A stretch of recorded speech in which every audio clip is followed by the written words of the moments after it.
The entire restaurant went silent. A young boy sat on the floor, crying uncontrollably. His small hands were pressed over his ears as if the world around him was too loud to bear. Plates clattered, people whispered, and uncomfortable glances filled the room. Across from him, a well-dressed man, clearly wealthy and used to being in control, looked completely helpless.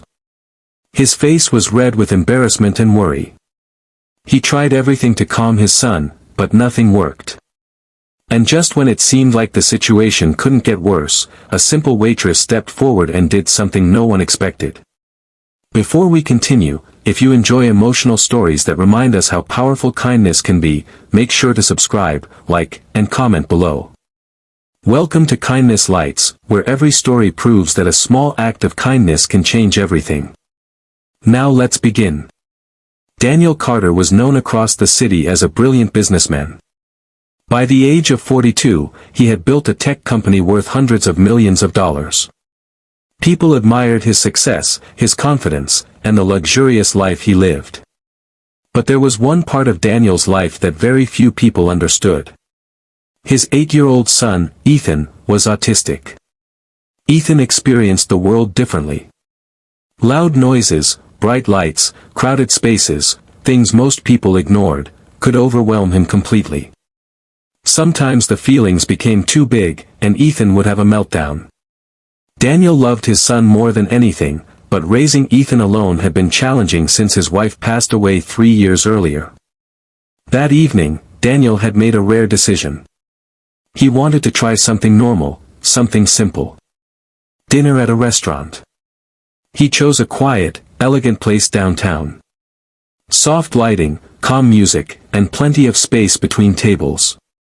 He thought it would be perfect. At first, everything seemed fine. Ethan sat quietly, fiddling with the edge of the napkin while Daniel looked over the menu. Then it happened. A waiter accidentally dropped a tray of glasses in the kitchen. The loud crash echoed through the restaurant. For most people, it was just a brief noise. But for Ethan, it was overwhelming.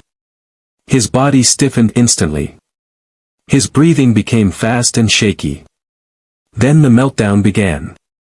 Ethan slid out of his chair and dropped to the floor, covering his ears and crying loudly. Daniel's heart sank.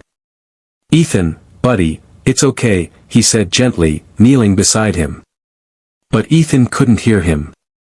People at nearby tables began staring. Some whispered.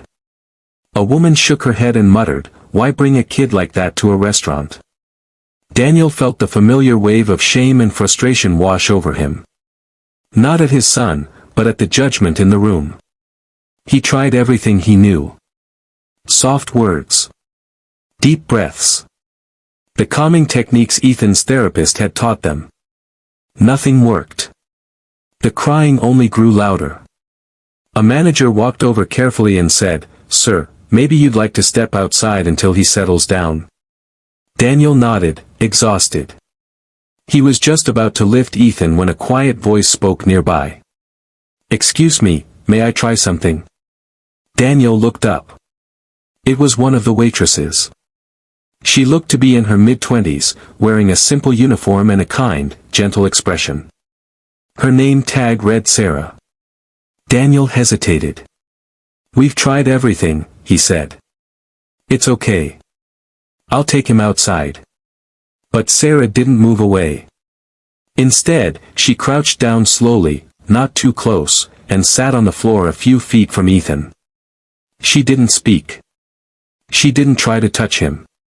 She simply sat there. The restaurant watched in confusion. Seconds passed.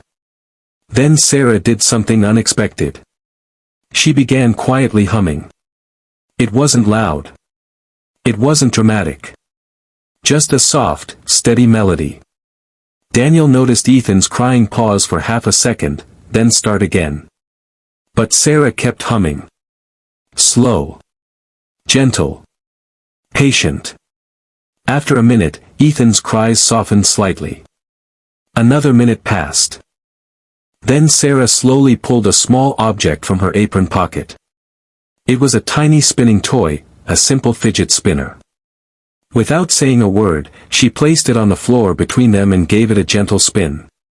The small toy twirled quietly, catching Ethan's attention. His crying slowed. His eyes focused on the spinning motion.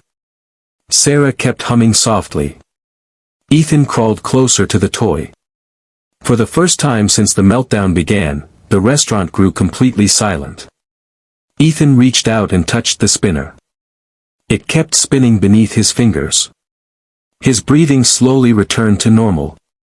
And just like that, the meltdown ended. Daniel stared in disbelief.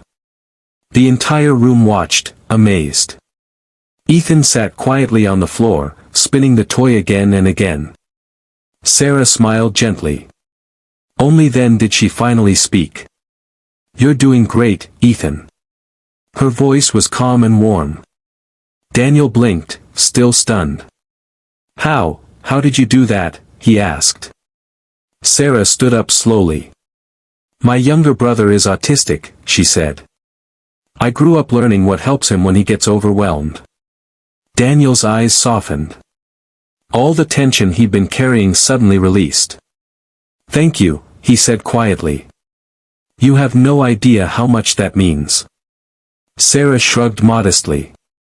"Sometimes people just need a little patience," she replied. The other